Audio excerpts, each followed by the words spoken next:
Great. Look, I'm doing great. Thank you for joining the conversation. And for our listeners, Jeffrey Hassan is the executive director of the African American Leadership Forum. We call it ALF.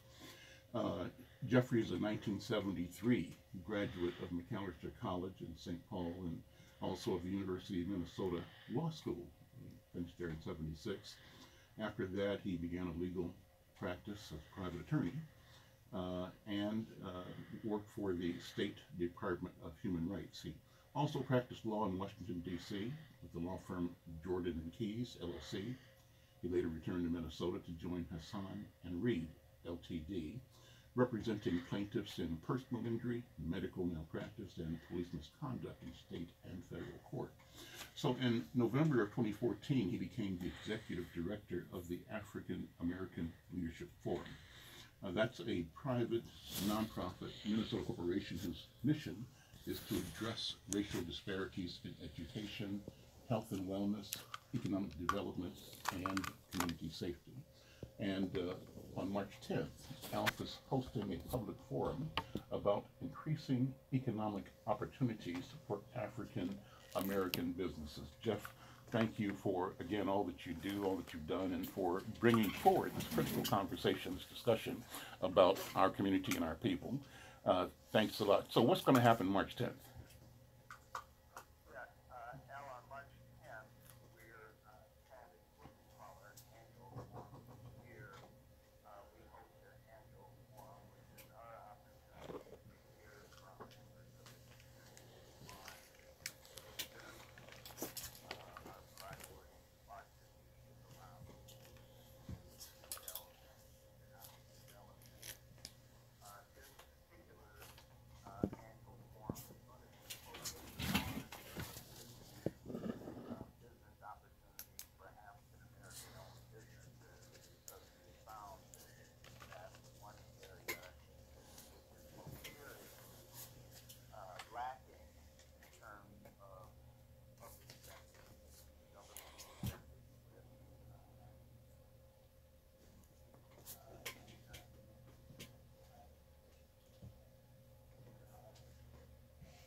Let's talk about that, Jeff. I mean, on the one hand, Minnesota has a reputation, both internally and around the country and the world, as a progressive community. And one would think that that means that there is abundant opportunity, that there is an environment here that is supportive of economic development and growth. But the truth, sadly, is opposite that. This is one of the states in the country with the greatest disparity in wealth, one of the states where more of our people lost wealth in the most recent downturn of the economy than gained. And so the statistics are staggering.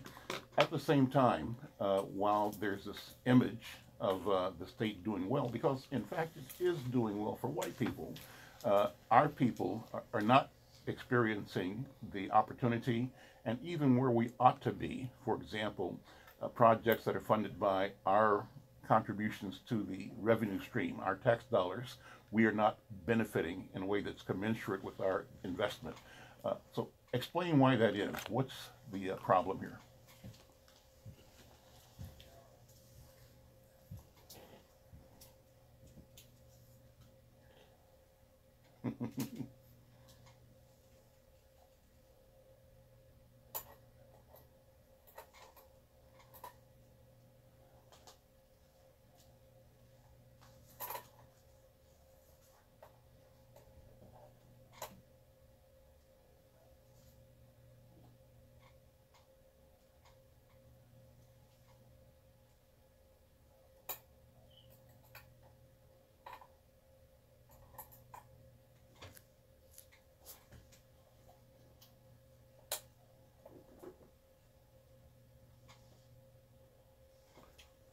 here.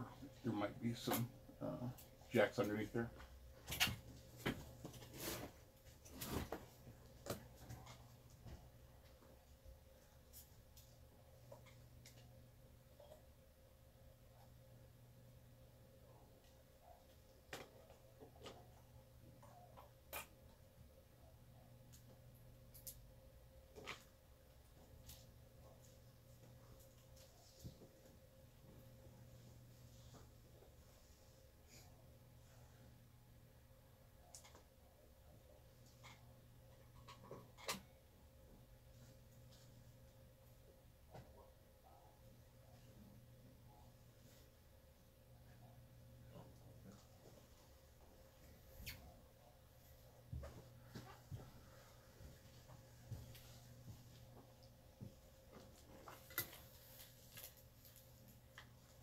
Mm-hmm.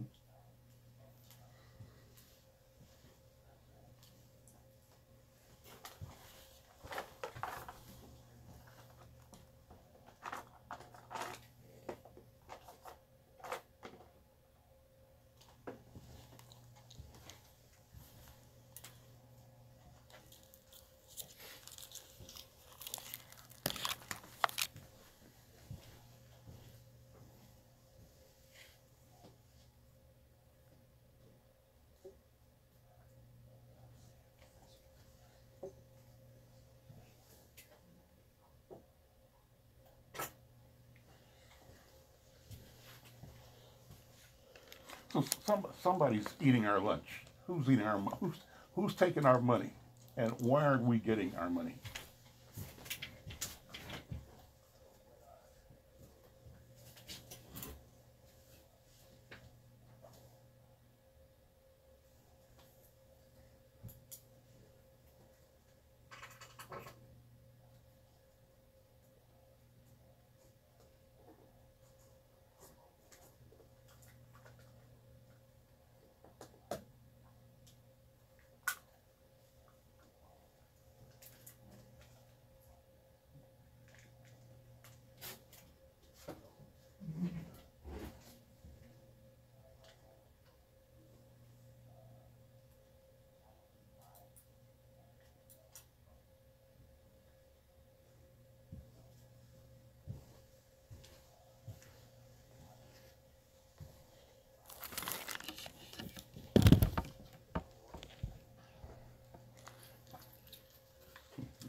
Are the public institutions that you bring to to this discussion, to the analysis, responsive to the argument that you're making, to the data that you're presenting?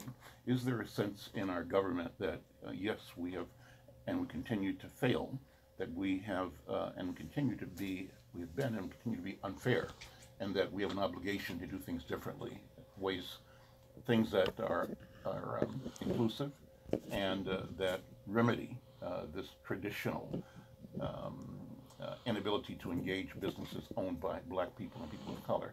Is that the energy you're getting now from our government, or not?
On what basis has their disengagement taken place? Are they resisting with intent? What's the basis for disengagement?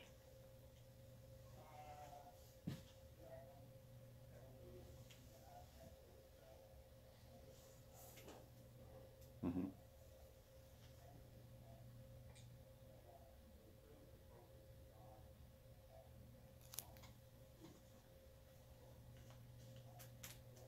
Mm-hmm.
Mm-hmm.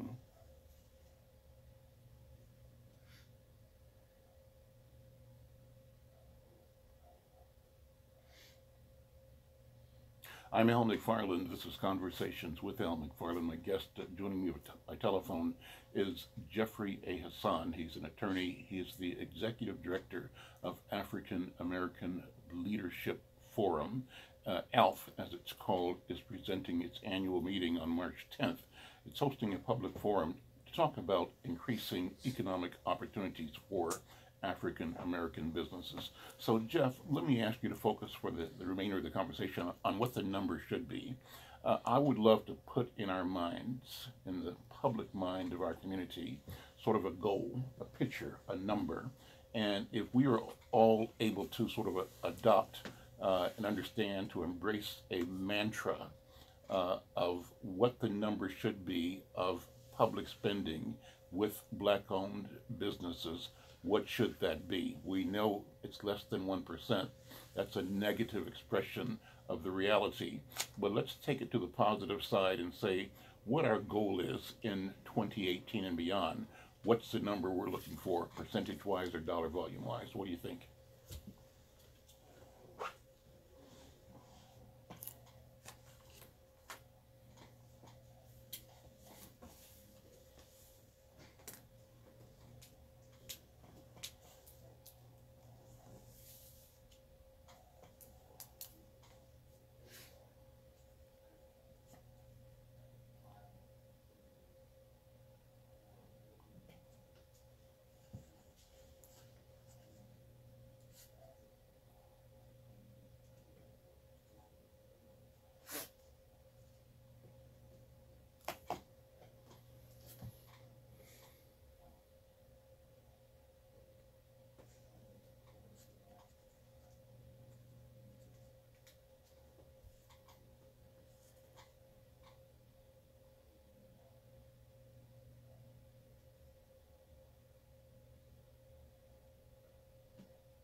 Mm-hmm.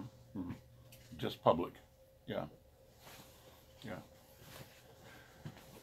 Let me remind our listeners, I've been reporting the story for a generation now or longer, and I can tell you that early on, back in the 70s and 80s, when we would raise the question about equity and parity, and particularly about employment, why are our people not being hired? Why are we not present in state government? The answer was always, oh, this is a white state. There are so few people of color, so few black people here, it doesn't make real practical sense to spend energy thinking about when the numbers are so inconsequential. And so they would always say, back in those days, the estimated black population was about 4%. And so why do you spend energy working on 4% when you got a chance to deal with the 96% of the ordinary, average, and overall Minnesota population? But we didn't at that time, as you have done today, examine what the consequence of 4% is, or the consequence now of 6% when you measure the revenue streams associated with that. So I think this is important. So building on that, there is the nuance of place. And so if 6% represents the population presence statewide, knowing that, statewide the populations in the rural areas are fairly, as they said, insignificant, it means that most of us are here in the Twin Cities and the 7-county metropolitan area, and here our numbers probably come to, 18, 20, 30% and more. And so ought there be commensurate economic activity that's indexed to our presence and our concentration in the Twin Cities? Is that an argument that we're making, or that someone, I think Kevin Lynch was making that argument, Kevin Lindsay, at the state of Minnesota, in setting contracting goals for the stadium and for highway construction. Is that part of the equation now? Is that a difference in how we approach this, and is it having an impact?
Jeffrey, let me ask you to.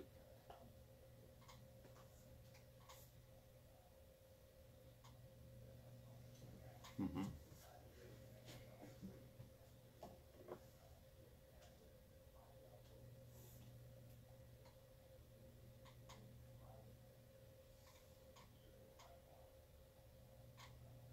Awesome. How do people connect with you if they want to show up and show out to be part of creating this movement of empowerment?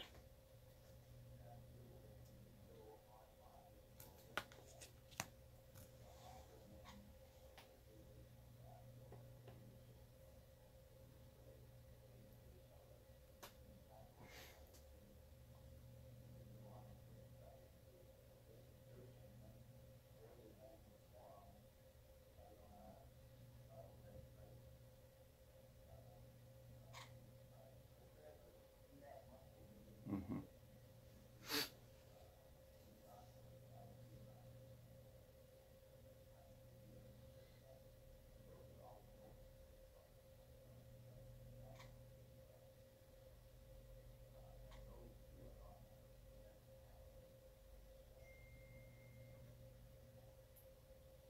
Jeffrey, thank you so much, and we'll see you shortly. Take care. Jeffrey Hassan is the Executive Director of African American Leadership Forum, their annual event, March 10th. Go to their website to get more information. I'm Al McFarland. This is Conversations with Al McFarland.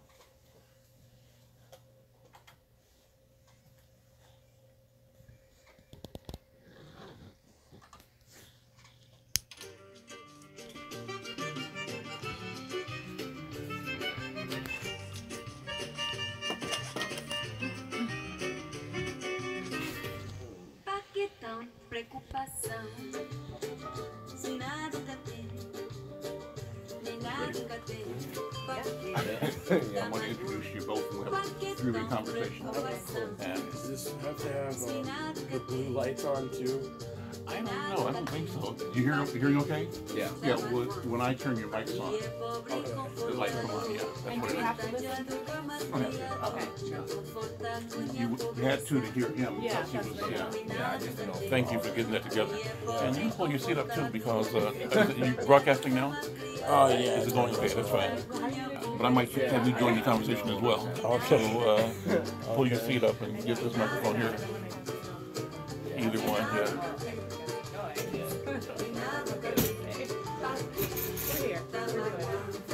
Properly say your last name. Korea, like the country.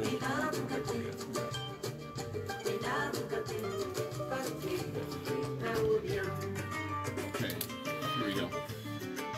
Hold a second.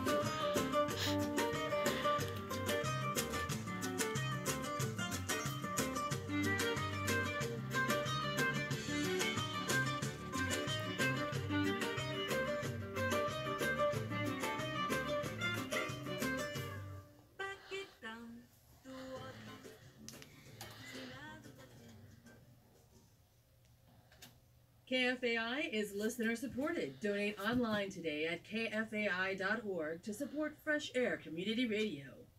Support for KFAI comes from the Electric Fetus, your local record store for nearly 50 years. As always, cash for used records in excellent condition.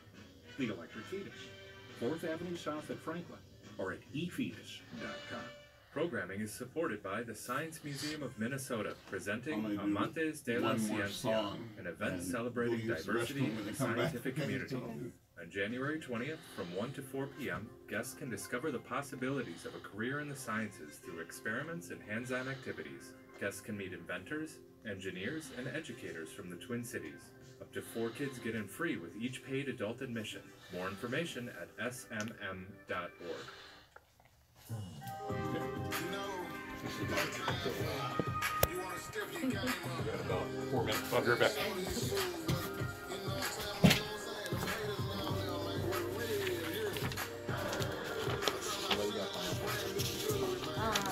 Just catch up on the rest of the day. We're doing all the art versus the stuff that Ryan you're doing in the band, which I'm excited about. But we're just taking it like 1 week at a time. Yeah, it's chill. I'm excited for whatever discussion y'all are gonna facilitate, but we've just been like trying to promote this thing that has like many days and many people involved, and so I feel like I'm trying to wrap my head on how to orchestrate something. So it's been a good learning experience, you know. Yeah, we got a little bit of money just to like pay stipends to people, but not enough money. Like something like this should like a lot. That's crazy, like what we're doing, like a couple grand, you know. It's just, I don't know, always doing so much for so little.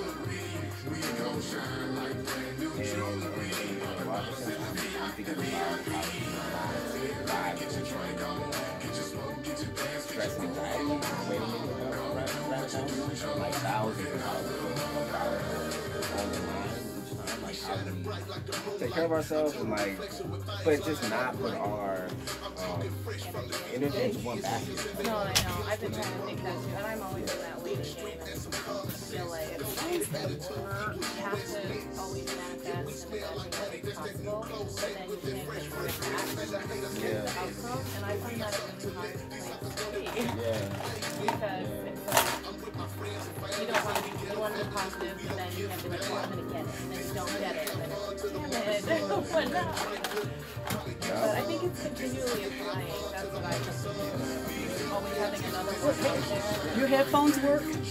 Both ears? Just one. Mine That's is not like working. just on one side, but I don't think I need that. Yeah. No, I need both ears. I'm on after him, so I'm just looking for phones that work. Are your headphones working? I heard that there was a problem. Sucks. Yeah, they're both working now, yeah. Okay. No, one's working. One here? Yeah. That's it? Okay. And are your headphones okay? And this one was working there, but it came out, and I couldn't see it. Yeah, I don't see the thing either. We're going to do this one, I'm not sure where. Here it is. Well, I'm not using it now. Okay. You don't have your Abby today, huh? No, she's Here you out go. sick, yeah. Both ears. Okay, I'll try that one. Okay. Thank you. And it's dividing people with music. Okay? Yeah, this sucks up in these ears. Did you turn this off or not? Still running? Still running. It's okay. So I can do this. It's running. It's running. Are you guys ready?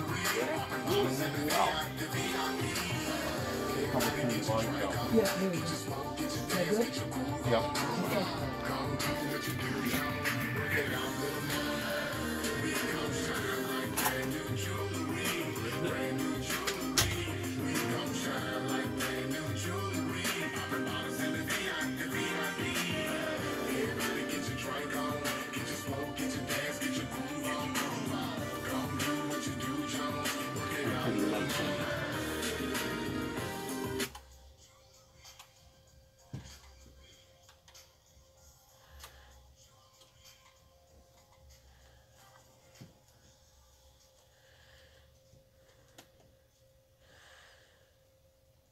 I'm Al McFarland. Welcome back to Conversations with Al McFarland. Pleased to continue the program with in-studio guests. My next two guests include Keynote Evol. Keynote Evol is the founder and executive director of Black Table Arts. It's an arts-based organization that centers on conjuring other worlds through Black art by connecting creatives and cultivating volume in Black life. Black Table Arts is a home for Black arts in Twin Cities. It provides, empowers community through the Black Lines Matter writing program at the Loft Literary Center and the free Black Table Open Mic at Illusion Theater, and with curated events that center Black social politic issues and Black creativity. So Black Lines Matter is the first public multi-generational, multi-experience writing classroom covering Black protest poetry in the state of Minnesota. In addition to these programs and events, Black Table Arts will be hosting a new monthly event called The Blackboard, where Black educators meet. It's an opportunity for aspiring Black educators to gather once a month and to unpack their methods and missions in education. Good to meet you, and thank you for being here. And then we're also joined by Tricia Hurig. Am I saying that properly, Tricia? Hurig? Hearing, okay, Yep, just how great. it's written. Okay, and she's co-director and curator for Public Functionary. Public Functionary is an art exhibition and social space in Northeast Minneapolis. Public Functionary, you call it PF, right? Yeah. Okay, opened in 2012, and the organization's approach challenges past paradigms of gallery culture. Public Functionary invites broader audience reflective of creative diversity in the Twin Cities to feel welcome, engaged, and connected. They work towards new expression of access and community in a modern context. In pursuit of this goal, Public Functionary focuses on creative risk-taking, authentic audience engagement, collaborative power, and presenting art experiences in an inclusive, immersive context. So the energy is not simply based on what's hanging on the walls, but on the people who activate and transform the space. On top of producing museum-quality exhibits, they continually open their doors to a highly diverse cross-section of both emerging and established creative producers. Beginning January 19th, they'll present the third installment of Art and Renaissance Dream World.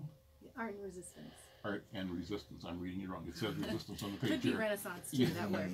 Well, I guess I'm thinking Renaissance as I'm reading this, so my mistake there. And it's presented in collaboration with Ryan Stopera. This is a series of events that gives a community of artists and activists the opportunity to imagine, to vision, and to create work beyond the possible, and to share stories of the world we want to live in. Thank you both for being here. Thank you. And good introduction, good notes. Thanks to Albany Hill, my producer, for organizing you all being here. So I'll have you say what I just said in your own words, and I'll start with you, brother Kino. Talk about the vision, the work of Black Table Arts. Yeah, well, what we really try to hone in all of our programs are what are the ways in which we can utilize Black joy as a sort of modality for gathering, and we pull from history and scholars. So, for example, a quote that kind of powers our work is from Fred Moten, who says, the only way to protect joy is to practice it. And what are the ways in which we practice joy? Through the public classroom, like the Black Lives Matter writing program that's free, all ages, and from the classroom to the stage and the performance open mic to networks where we could just gather and talk about our pedagogies in teaching, and we really believe that there is a pedagogy in kicking it, that if we can learn and study together in a public arena, then we might find a pathway to get to the worlds we want to be in. I think I just heard you say there's a pedagogy in kicking it. Yeah. That's what you said. Break that down for me. So what I mean by that is there is a method in hanging out and gathering, and it's inherently political in a country and on a landscape that policed Black people gathering, and had legislation and laws to prevent Black mobility in that way. So when we meet weekly, bi-weekly at the Black Lives Matter program, we historicize that space, and we learn about, through Black writing, we learn about history and past laws, and we think about the craft of writing at the same time. It's a multi-generational space too. So we bring our own knowledge into the space, which is a form of convivial research, and just kick it and talk to each other and be like, this is the space that I come from, and how can we just share our various knowledges and experiences. It sounds like you have the audacity to think that our lives are important, that our experience has value, and that there's something that we have to do, that we are doing, that we must do, that we do for ourselves and for humanity itself. Am I correct? Yeah, no doubt. I definitely believe that Blackness begins at an abundance in an atmosphere of information and history. And another quote that is kind of like our unofficial motto is like, we are the garden we need to grow. That there is abundance in this classroom, or this stage, or this bonfire, or the spaces that we create. Let me bring Tricia in. Tricia, thank you for being here, and talk, if you would, again, about the concept, the vision of public functionary. Yeah, well, I'm really excited to be here with Kino because I very much respect his work and I'm so inspired by what he's doing. And public functionary is a space, so it's a platform, and it is broader in that it's multicultural, multidisciplinary. I myself am a mixed race person. I grew up internationally, so I'm very much driven and inspired by different perspectives and different people in shared space. And what we do is we provide space for particularly artists of color and historically marginalized artists to have access to gather. So someone like Kino, his work would be, he is actually doing things upcoming in our space. So we support cultural producers like himself and others doing important work. Just also a lot of the things he said resonate with me in that radical act of having space and gathering in space and being together, sharing knowledge, sharing ideas, sharing creativity. I see so much value in that, and so that's the space we provide. You both are operating in, I think, the spirit and on a legacy of artistic genius, creativity in our people. How do you contextualize what you do right now, what you see and what you're saying, from the historical perspective of our presence as Africans in the West? Well, I mean, I'm actually Asian, so I come from a different background, but I think it's, indigenous people and people who come from these cultures ancestrally. There is just a shared appreciation of art and music, and these are the things that bring us together, that help us see clearly. And I find it just interesting that there seems to be such a war on art. The fact that there was a scare that the NEA might be cut from the budget was really telling earlier this year. Why would arts and culture be cut? Because arts and culture are important to a certain subset of people who need that energy and who need the power of art. So for me, I think, it's a radical act. It's an act of resistance to create art and to create culture. I think for brown and black people, it's our life force.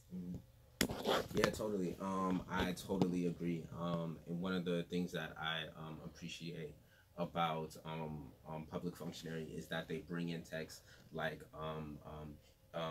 emergent strategy, right, and have a community dialogue around things that are political, and place value on dialogue, right, and exchanging information. And for Black Table Arts, we are a nonprofit that historicizes our spaces, right, and that explicitly names our politics, and all that really means is announcing our love for Black people, right? So like this, like our spaces, the Black Lives Matter program is a space that's less free from sexism and racism and transphobia, and these things that we're trying to fight against, right?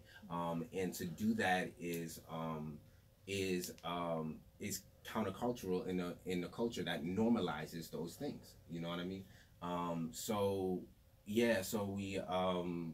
we really think about what does it mean to lead with love in this work, and to hold space, and to think about what does it mean to create another world, right?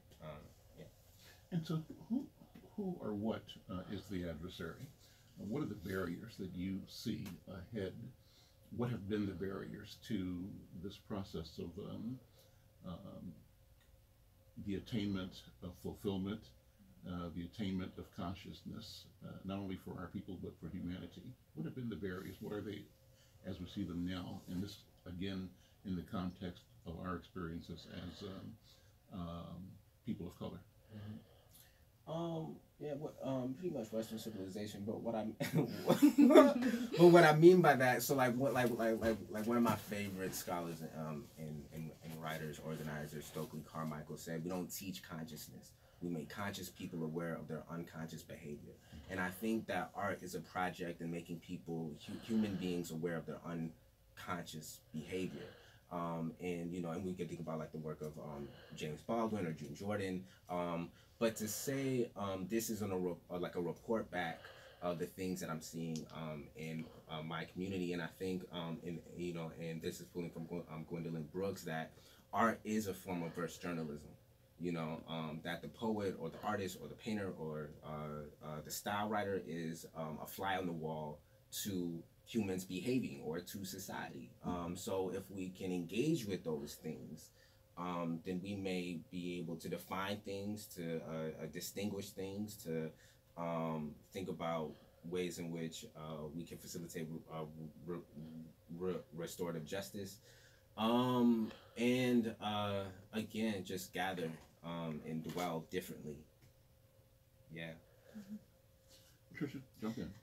Yeah, I mean, I think specifically, if I think about barriers, you know, I operate in the art sector, and a lot of times people talk about the art world, but I think that there are many art worlds. There's not one art world, there are many.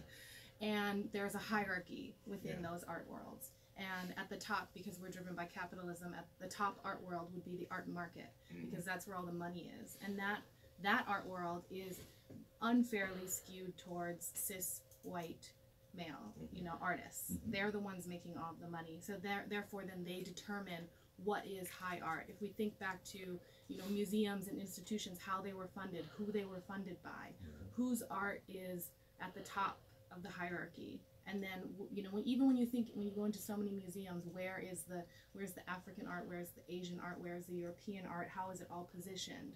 So all of these art worlds, the ones at least that have the most power and dominance, have been influenced through colonialism, have been influenced through white supremacy. So then you have this grassroots movement of artists who are trying to be heard, trying to be valid, trying to get funding, but we're up against a system that from the beginning hasn't really seen us as, as credible, as high art, as, these types of things. So the barriers for me are... Or as human. Yeah, in so many ways. So I think, in art you can go back and see all of the ways in which people of color were exoticized, in which they were demeaned. It's insane, but I am working to try to shift the power within these art worlds and find ways for us to be more centered as opposed to on the fringe. Kino, I love the comment about you that I read, and the notion of cultivating or conjuring other worlds. Yeah. Where does the phrase come from? What do you envision? What do you see as being possible to create that's different? What worlds? Yeah, when I say words like conjuring or sci-fi social work, that pulls from Octavia Butler and science fiction writers, it's really an engagement with creativity and imagination in a particular way, but conjuring specifically rooted in an African tradition of engaging with an invisible reality to survive a very visible and physical reality, and that might be music or spirituality or religion or the church. But the ways in which we engage with our predictions, our imaginations, and our creativity, in our artifacts, to sort of dwell in this thing, in this sort of mess, right? In Black Lives Matter, we bring in sci-fi writing. We think about what are some predictions you want for 2018, right? And how can we make a practice out of that? And again, So let me throw this out to you. What is the prediction for 3018? 3008. Yes. Man, 3018. So, words that just come to mind right away is landscape, and thinking about like a different landscape. And then I'm like, so I think about things like, the prison industrial complex. Are there other imaginings to facilitate restorative justice that don't require prisons at all, or that don't require police? Are there way, and there's tons of orgs in the Twin Cities doing great works around these imaginings already. I think about how art can interplay into that, but so. I think you're still talking about the 2000s. I'm talking about the 3000s, and I'm presuming that we will. I have no idea. I'm just here with you. I'm operating on the presumption that we, number one, will win. Number one, and then what we envision, we will achieve. We will create something, and we will create an alternative analysis, alternative relationships. I'm questioning, what should that be? What would be our relationship with air, with water, with food, with health, with animals, right? With electrons. What will be our relationship with movement of the animate and the inanimate? How do you see that? I mean, how do we find a way to attune that in that consciousness allows us to have a different relationship with all of existence? Yeah, totally. And what would that be? What do you think? Well, again, one of my favorite scholars, Fred Moulton, says, right, the whole point of Black studies is to save the earth, right? It's it's a sort of indigenous practice. I'm thinking about this kind of book that I'm reading, Black Pentecostal and the aesthetics of possibility, that Blackness is an exercise in thinking about what's possible, and othering what's possible. And again, thinking about, I use a lot of language in regards to like landscape and land, and we are the garden we need to grow. But I'm thinking about what are the ways in which we're engaging in, like, community gardens and growing our own food. But it's at the root of it, it's community and being connected, and facilitating modes of connection, and renewing our habits of assembly. That is, I think, a concrete thing of practice that I see in that other community in the future. It's so, that is so far in the future to think about that. It's beyond generations and generations. And but the possibility is just that I would hope that we're living in a truly post-capitalist society, that this construct of race has completely disappeared, in that people look back to this time and think we were insanely barbaric, in the way that we were divided and the way that people of color were positioned in the world. I hope that there is so much progress that it just seems like a time we can't even fathom, but also But think back now to 2000 BC. We know something about that time. To 1000 BC. Think back to the beginnings of current Western civilization, and how it's emerged, at least what we know about it from the Africa, from the cradle of modern civilization. And what can you predict or imagine might be viewed as an outcome of the paths that we've chosen to now? And so, the big difference is the rapid advance of technology, technological knowledge, awareness, language, vocabularies that enable us to envision reality in many different ways, and in multiple ways, in the same place, same time. I don't know, so I'm just thinking out loud. Yeah, it's got to be globalization on a rapid path where language is shared across all people. Perhaps that would be something. But I wonder how in that time culture is preserved, while we become more mixed and we share more, and maybe everybody speaks a common sort of global or universal language. I wonder more about what are the cultures that get preserved and carried on into that time? That's really interesting to me as well. Does it frighten you, or does it excite you? I mean, I think our work now is Yeah. to actually help preserve these cultures and give people a voice to carry them on so that they Yeah, can. totally. Yeah, totally. I'm excited. I lean on the side of the surrealist, which is practice in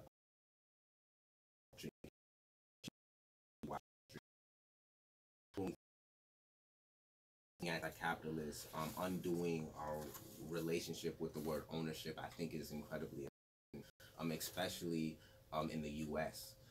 In thinking that there's not own the land per se, and that's really what I'm interested in. I'm having the best time of my life talking to you.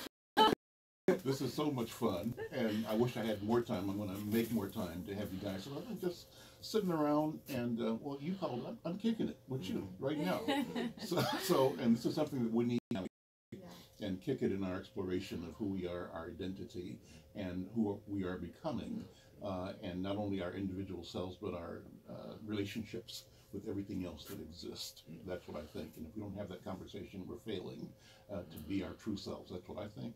But listen, I want to thank you, co-director and curator for Public Functionary, and thank you, Brother Kino Evolve. I love the name. Where does it come from? Where's the name? It's just one love spelled backwards with a K. Okay. Yeah. Great. I love it. Yeah. I love it. So thank you both for being here. Let me take 30 seconds to you both to invite people to what you're working on right now again. Kino. Yeah, there's so many things. Public Functionary has a great series coming up, and it's gonna be. Does it start next week? Yeah, we're kind of we're collaborating on some Yeah. things, but Art and Resistance is over the next 4 weeks at Public Functionary, and Kino will be hosting a discussion on the 27th around emergent strategy. Resma Menakem, who's been doing work around racialized trauma, he's hosting a discussion. We have a big art showcase on the 20th. I'm hosting a discussion with D.A. Bullock about new systems in the art world on February 9th. So you can check that all out on Public Functionary's website. And then the Black Lives Matter program is happening this Saturday from 6 to 8, and we're just going to be gathering and talking about Black literature and writing and crafted writing. So come out to that. Thank you both so very much, and continued success in what you do. This is again so much fun, and I'm excited and encouraged because you exist, and the energy and the brilliance, the genius that surrounds you and that you generate, I think is amazing, and I think it's common in our people. It's who we are. Thank you. I'm Al McFarland. This is Conversations with Al McFarland. We'll see you next week.